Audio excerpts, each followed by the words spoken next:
Pow! Hello people, and welcome to another review. We're changing things up a little bit as I'm getting ready for new content. So, all of you who are missing the actual real-time footage, look, my hands are in real time, I'm touching the figure, aha, there you go. Are you happy? You're happy.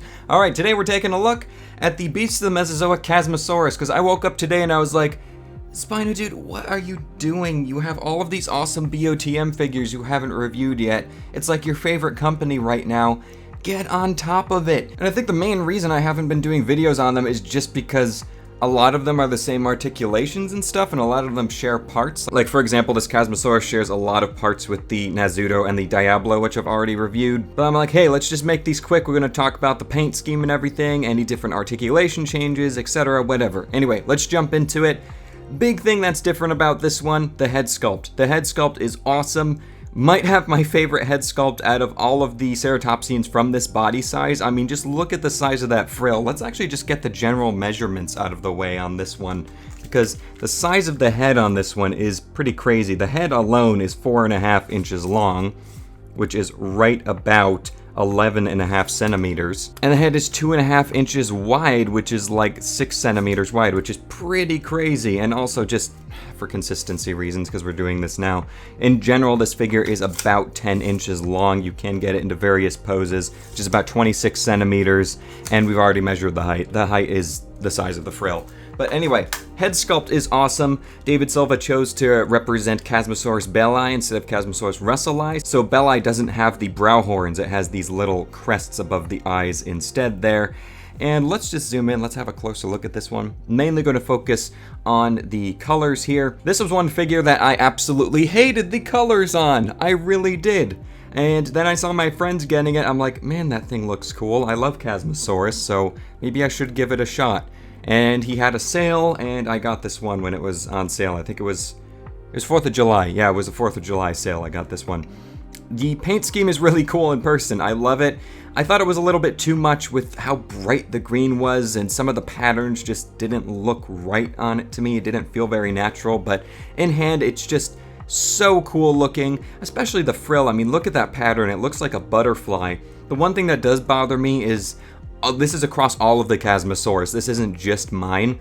The white eye spots on the frill are all asymmetrical across all of them. So that's not just on mine, which is kind of unfortunate. It's kind of distracting to me. But I mean, I can kind of overlook that, and I just think the pattern in general looks so cool on this thing. And just the way that black and brown contrasts against that electric green color, which has some dry brushing on top to bring out the scales, as you can see, just looks so nice. There is a blue color brought in, which is a little bit faded on mine. I did get to see my friend Gibson's and Eric's version of this figure when I went on a trip to visit them in Washington a few weeks ago, and their blue is a little bit more obvious than on mine. It's a little bit more saturated there on the underside of the neck, but the jaw on mine works pretty well. It clicks into place and opens very nicely. You don't want to open it too wide on here. You can see that it starts to look weird when the cheek flaps get out of place, but it has a nice little click where it just satisfyingly pops into the upper jaw there. And the general paint quality continues pretty much all the way down the back. You can see it's very similar to the head.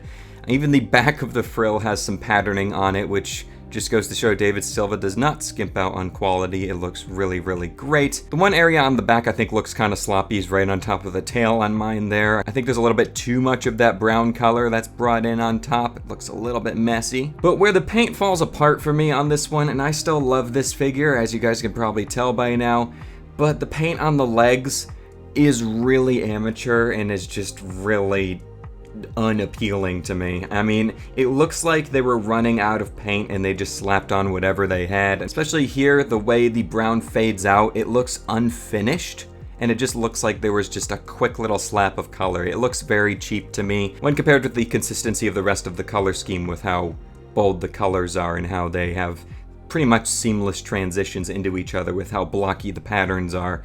Having these weird fades with this weird dry brushing that's very inconsistent on the legs is kind of distracting to me at times, but that's literally all I have to complain about in this one. Not even going to bother addressing accuracy issues, because this is literally just, this is what Chasmosaurus belli looks like.